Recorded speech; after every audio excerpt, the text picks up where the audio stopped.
সকালে আমি ভাত খাইছি কি না সে খবর কেউ রাখে না। যদি একটি বিড়ি খাই তাহলে সারা বাংলাদেশ খবর হয়ে যাবে যে আমি একটি বিড়ি খাইছি। তো আলাই ভাত খাইছি না কেউ খবর রাখে না, একটা বিড়ি খাইছি দেখে আর সবাই খবর রাখে।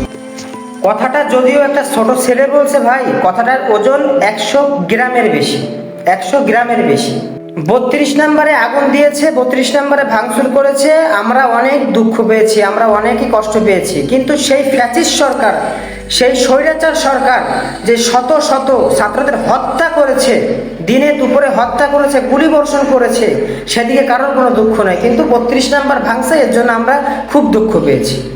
সকালে একটি ধর্ষক একটি বাচ্চাকে ধর্ষণ করেছে, সেই ধর্ষকই আমাকে বিকেলবেলা ছাগলের কলিজা দিয়ে ভাত খাওয়াইছে, তাই আমি ধর্ষককে ভুলে গেছি। হ্যাঁ ভাই, আমরা সেই বাঙালি, আমরা সেই বাঙালি যে সকালবেলা কোনো ধর্ষক যদি আমাদের কলিজা দিয়ে ভাত খাওয়ায় আমরা ধর্ষণটাকেই ভুলে যাই, ধর্ষককেই ভুলে যাই।